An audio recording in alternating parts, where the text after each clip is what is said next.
Good evening. हामी छौँ चिप्लेढुङ्गामा। अहिले चाहिँ पानी पर्न लागिरहेको छ। हजुरहरूलाई मेरो भिडियोमा स्वागत छ। अनि पछाडि एकदम क्राउड भइरहेको छ। आज चाहिँ परालको आएको मुभी हेर्न आएको थियो। हेरेपछि अब हामी मस्त चिप्लेढुङ्गा घुम्दैछौँ। अनि पछाडिबाट चाहिँ निकिता र रोज पनि आइरहेको छ। अनि आज क्यामेरामा हुनुहुन्छ हाम्रो निशान्त दोस्त। Hello guys.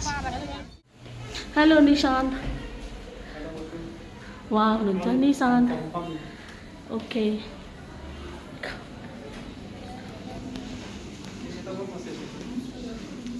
हाम्रो चाहिँ खाजा आयो होइन।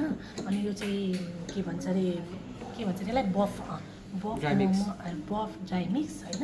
अनि त्यसपछि चाहिँ यो चिकन ड्राई मिक्स, अनि त्यो भेज ड्राई मिक्स, अनि अन्ली मोमो मात्रै ल हेर्नुहोस्। आज चाहिँ टिबेटन रेस्टुरेन्टमा आएको चिप्लेढुङ्गाको खाँदैछु। मुभी पनि हेरेर आएको होला नि तिमीहरू पनि हेरिसक्यो।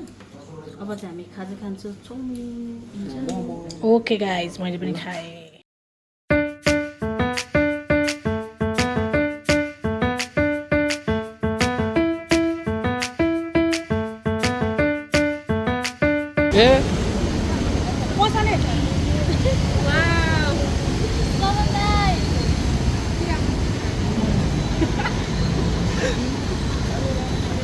हिँड्नु न, हाम्रो मोटु हिँड्नु भएको छ। दहीपुरी खान जाने अरे आज।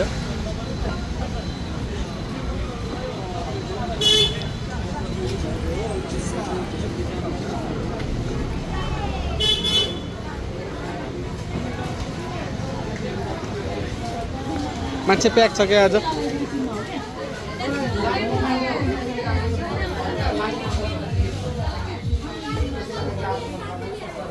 मान्छे प्याक छ क्या आज। ल गाइस, अहिले चाहिँ म र रोशनी चाहिँ हिँड्दैछौँ। अनि तिनीहरू दुईजना स्कुटरमा गयो। रूपा चाहिँ अलिकति हिँड्न गाह्रो हुन्छ नि त।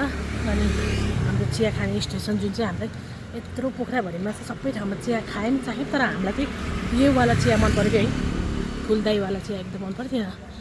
आज पनि हामी यहीँ आयौँ होइन, यहीँ आइपुग्न लाग्यौँ।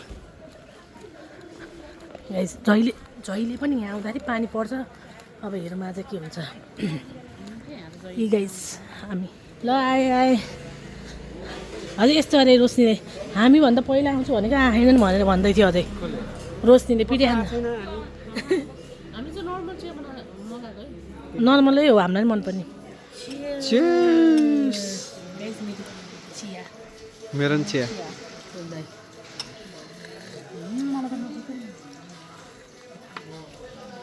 चेस। मलाई भोलि अफिसमा मान्छेले त लाउन के भयो भन्छ। फेरि हामी भन्छौँ यो ठुल्दाईको चिया चल्छ, यो ठुल्दाईको। हामी जहिले पनि चिया पिउन आउने यस्तो बाहिर बसेर अब इन्जोय गरौँ भयो। पानी पर्छ जहिले मैले यहाँ पस्नुभन्दा अगाडि भन्थेँ नि यहाँ पानी पर्छ सधैँ भनेर। सेम हेर्नुहोस् ल, अब गाई जब भागेमा हामी पानी परेको त मनपर्छ कि साथीहरू, एकदम हेरेर इन्जोय गर्न मन लाग्छ। तर रोज्दा चाहिँ अब यो बेलामा भएन नि त, हामी फेरि साइडमा जान्छौँ। अब चाहिँ यहाँ कुरा के भयो भन्दाखेरि चिया खाइसकेपछि निसुले पहिला सुरु चाहिँ मोटु जादु पहिला चाहिँ यता मोटुलाई पुर्याइदिन्छ होइन। अनि त्यसपछि म र रोशनी चाहिँ हिँड्दै दुईवटा साथीहरूलाई होइन पुरा मनसुनमा फेरि मनसुनको त यही हो कि मजा। लाउनु ल, राम्रोसँग जाऊ। रेनकोट ओऱ्यो अनि गयो। ल साथीहरू, अब चाहिँ म घर जान्छु। बाँकी मेरो कन्टिन्यू गर्छ निकिता र रक्सले।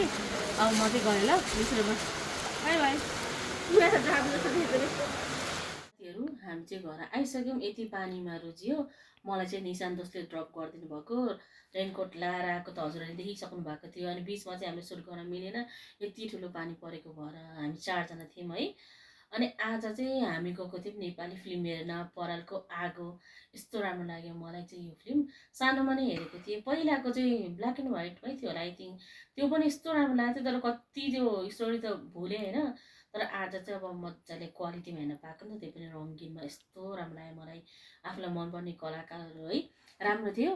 हजुरहरूले राम्रो छ, हजुरहरूले पनि एकचोटि हेर्न जानु होला, हेर्नुपर्छ। अब हाम्रो समाजमै भएको घटनाहरू चाहिँ यो फिल्मको स्टोरी हो मेन भनेको। अब पहिला पनि त्यस्तो हुन्थ्यो, अहिले पनि त्यस्तै हुन्छ। कस्तो हुन्थ्यो भन्दा चाहिँ अब महिलाहरू चाहिँ अब बिहा भएपछि अब पुरुषमै भर पर्नुपर्ने, अनि पुरुषहरूले जे भन्यो त्यही मान्नुपर्ने, आफ्नो भनौँ न बुढाहरूले जे भन्यो पनि मान्न पर्ने, जति अब घरेलु हिंसा सहेर बस्नुपर्ने, यो बेसमा छ यो स्टोरी चाहिँ होइन। परालको आगो अनि परालको आगो बुढाबुढीको झगडा परालको आगो योवाला छ कि स्टोरी चाहिँ हेर्नु होला, एकदम राम्रो थियो। अनि इमोसनल पार्ट पनि धेरै छ, सबैको एक्टिङ राम्रो छ। अनि आज चाहिँ म निशान दोष रोशनी हामी चाहिँ फिल्म हेर्न गएको थियौँ। त्यसपछि निकिता आयो। पानी परेर भन्नुहुन्छ भने साथीहरू, ओहो हामी त यताउता यति गाह्रो भयो गर्नको लागि पनि। भ्लग चाहिँ छोटो छोटै छ आजको छ। मेरो भ्लगहरू हेरेर इन्जोय गर्नु होला, लाइक कमेन्ट सेयर पनि गर्नु होला, सपोर्ट गर्नु होला। अनि हाम्रो निकिताले चाहिँ हेरेको होइन, खासै निकितालाई चाहिँ नेपाली फिल्महरू हेर्न मन लाग्दैन। ऊ चाहिँ नेपाली फिल्म हेर्ने कुरामा एकदम चोजी छ, चुज गरेर मात्रै हेर्छ। म पनि त्यही हुन त, तर मलाई चाहिँ सुहाना थापा एकदम मनपर्ने भएको भएर पनि त्यस माथि पनि प्रकाश सपुत अनि हाम्रो हुनुहुन्छ नि मलाई मनपर्ने हाक्कु काले, यस्तो राम्रो थियो नि एक्टिङ चाहिँ। अनि मलाई चाहिँ हेर्न मन लाग्छ, गीत सङ्गीत पनि राम्रो थियो। त्यसपछि अनि हामी खाजा खायौँ, एकछिन चिप्लेरुमा डुल्यौँ, अलिअलि यस्तो काँक्रा साक्रा किन्यौँ। अनि हाम्रो मिस निकिताले अलिकति हेयर कट पनि गर्नुभयो, डिजाइन गर्नुभयो भनौँ न, हेयर कट र कि हाम्रो नेचुरल चाहिँ कर्ली कपाल छ नि त, त्यही भएर खासै देखिनँ। त्यही पनि अब बहिनीको चाहिँ कपाल एकदम पातल भयो, झऱ्यो भनेर चाहिँ उसले चाहिँ हेयर कट गरिरहन्छ बेला बेलामा। ल साथीहरू, आजको भ्लग यति नै हो। फेरि पनि नयाँ भ्लगमा भेट्ने बाचा गर्दै मेरो भिडियो र साथ सपोर्ट लाइक कमेन्ट सेयर गरिदिनु होला भन्दै यो भ्लग चाहिँ म यहीँ बन्द गर्न चाहन्छु। हस्त नमस्ते, शुभरात्रि।